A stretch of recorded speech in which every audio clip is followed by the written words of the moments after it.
Welcome to Dodgers Daily. I'm Casey Porter. I'm so glad that you decided to tune in. We have a great show for you today. There was a lot of great action in yesterday's game. There was a lot of great prospect action. Hey, congratulations, Antonioknowles. I know that he got to pitch on the big field for the first time. I've had a chance to talk to him. He's super excited about that. Michaelgrove, he had a rocky first inning, but then he recovered and then threw 3 innings after that. Welcome back, yencyalmonte, in that elite slider that he throws. And Freddie Freeman showed how elite he continues to be. Christaylor, hey, he got 2 hits.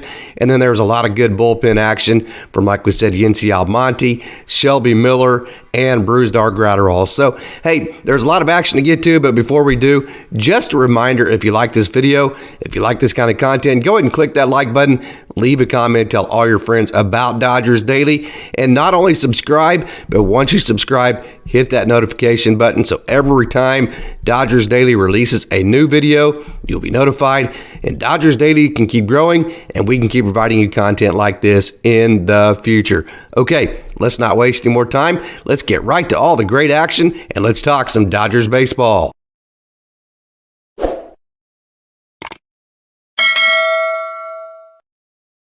You're looking at right-hander Antonioknowles out of Key West, and he went to JUCO there in Florida. Got a chance to talk to this young man, a couple of months ago, right after the regular season ended for 2023. What a wonderful young man.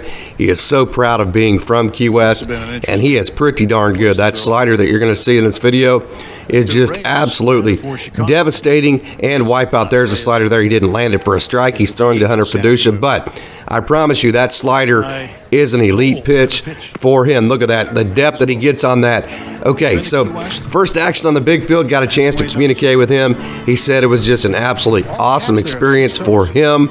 Okay, and so last year, check out how good he was. He started the year going 12 outings, 14.1 innings without giving up a run. I cannot wait to watch this young man. There's that big slider in the depth, getting a good, just kind of an early outside pitch hit to James Outman, who catches it there. You got a good chance to see that fantastic slider of Antonioknowles from Key West. I love this young man. So you're looking at Michaelgrove, and for the second time in 2 consecutive outings, he had 1 inning that was pretty rough. Yesterday was the first inning, and he actually didn't get to finish it because in spring training, these clubs only allow a pitcher to throw a certain amount of innings per pitches per inning. So actually, Antonioknowles, the young man that we just saw the video of, finished the first inning for Michaelgrove before Michael came back out in the second, then threw 3 more innings, 2, 3, and 4. So the thing about this, of course, you're always going to give up runs, especially in spring training whenever you're still trying to feel and get the feel for all your pitches. Michael is very talented, so the takeaways from this are that, 1, he has responded both times that he's had a little bit of a rough inning his last 2 outings excellently. Okay, this time he went 3 more innings scoreless afterwards. The first time he threw a scoreless. The last outing he threw 1 scoreless inning after the rough inning. The second inning in his previous outing. This time after the rough first inning, he threw 3 more scoreless innings. So one of the things you want to know about your young players, hey, how they respond to adversity. Is a big inning going to blow them up? Are they going to be done for the night?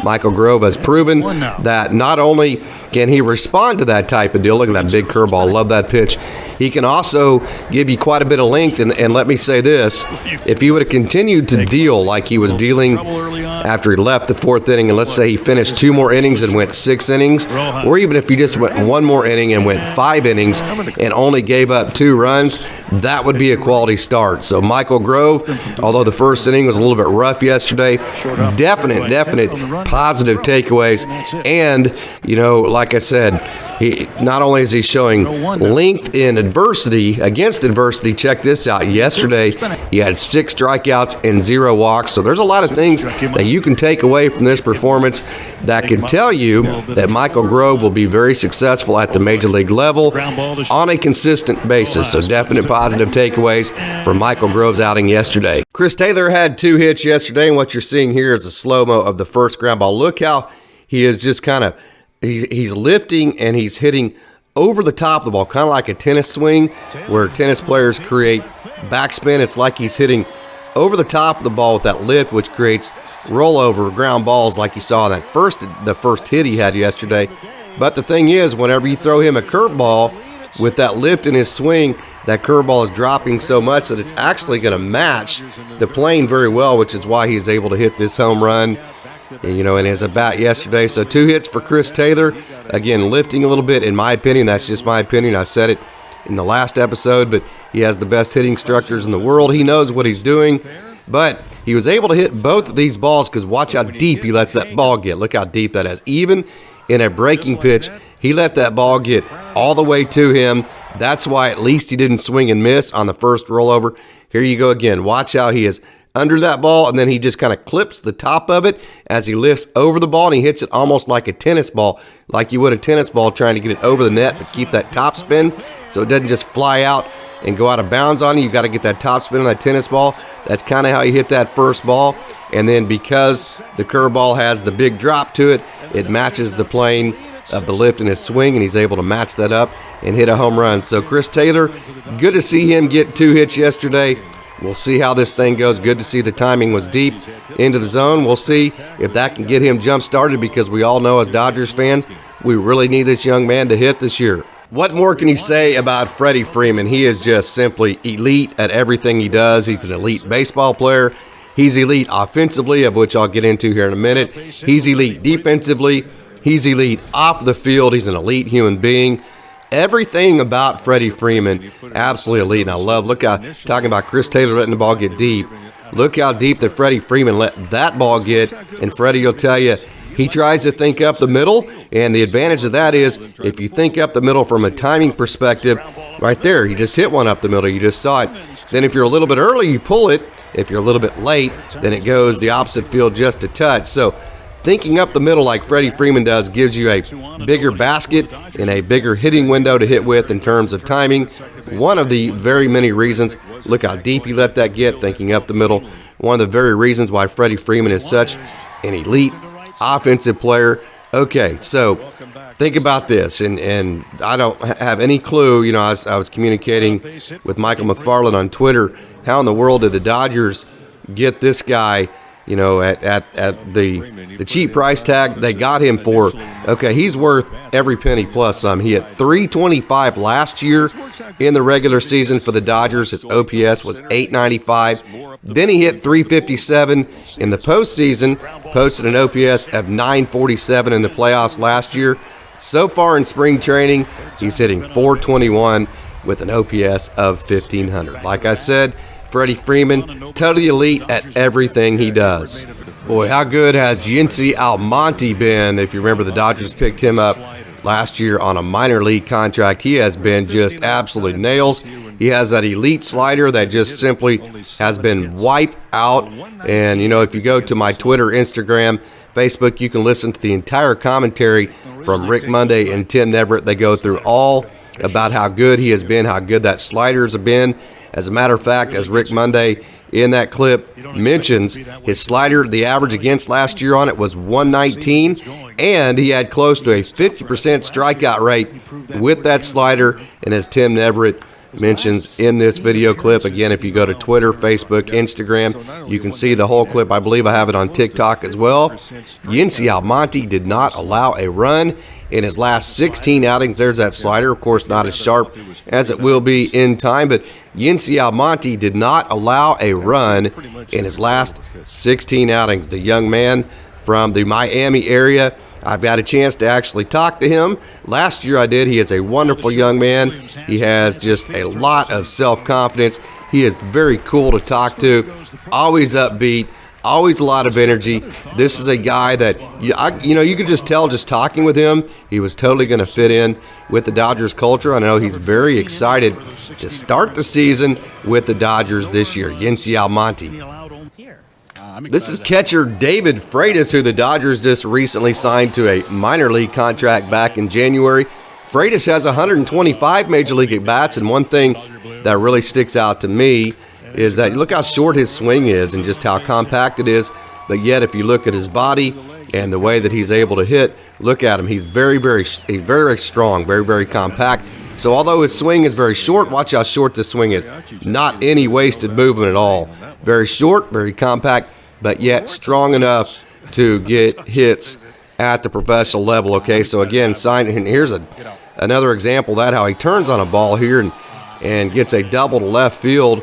And, you know, okay, signed to a minor league contract back in January, 125 major league at-bats of experience with him. This is the exact kind of player that the Dodgers love to bring in if something happens to Will Smith over an extended period of time. The Dodgers love to have veterans that they can plug in and you know, as a backup type scenario at the major league level. You know, as Tim Rogers said in our Dodgers Prospect podcast, kind of like they did Tony Walters last year. So David Freitas, again, had a good day yesterday, bringing major league depth to the catching situation for the Dodgers organization. This is brusdargraterol, as you already know, and he got through his 1 inning unscathed yesterday. Graterol, as we know, has the 100-plus bazooka for an arm, but really fought injury. I had a chance to actually watch him a couple times in Oklahoma City last year, towards the end of last year in August, as he was fighting all those injuries, and he was struggling with his command, as you see on that pitch. The nights that I saw him, there's a little cutter-looking pitch, good pitch for him. But we all know whenever he's going well, when he's healthy, hey, that's Brandon Lewis there at third base, throwing the ball to Ryan Ward. I love Brandon Lewis, corner infielder, one of the best prospects in the Dodgers organization, young prospects. Brandon Lewis actually had the highest home run per at-bat rate in 2021 in the Dodgers minor league system. Struggled to touch at Tulsa last year, but he's going to have a big year, I'll bet. This year, we'll see if he makes it up to AAA again, Brandon Lewis. But back to brusdargraterol, when he was not injured last year, he was very, very good. Here's an example. Okay, his ERA in both July and August through 9 appearances, 0.00. So when this guy's healthy, the bazooka, brusdargraterol, he is overwhelming for hitters.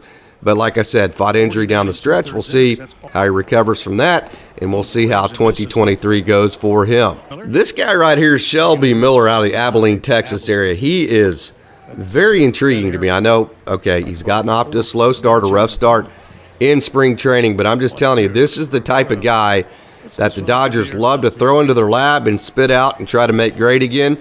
First of all, he was a great athlete in high school, a multi-sport athlete. He is a great athlete still. He has great arm talent. You know, he has the ability to reach high velo, which is something the Dodgers absolutely love with that four-seam, as he can use it to ride that thing up in the zone. Then he has the good slider / cutter type pitch, which the Dodgers love. So if Shelbymiller, that four-seam right there, if he can get that four-seam going again, hey, there's Jose Izarra. He put on a clinic defensively yesterday in his time. If he can get that four-seam right there, rocking and rolling again and get that thing up to 96, 97, and then if he can kind of shape that slider, you know, maybe cut it down just a touch, kind of like Pepio, he hung that one. He probably wasn't going to be very happy. Probably wasn't very happy with that one, but if he can make it a little smaller like that, make it look like a cutter, and then add a little bit of depth to it from time to time to make it a little bit more swing and miss-ish, this is the type of guy. Great athlete, great arm talent. You know, he's been the big prospect in the past. He has the right pitch mix. There's that great play by Izarra. I told you he put on a clinic defensively. This is the type of guy the Dodgers like to put in their lab, spit out on the other end, and make him great again. So I'm not saying that's going to happen for Shelbymiller. I do know, fully aware that he's gotten off to a rough start in spring training. I love that, though. There's the potential you saw with that four-seam, and then again, jamming the hitter again. But I'm excited to see if it can happen, and I'm at least going to follow it. So there you go, Shelbymiller.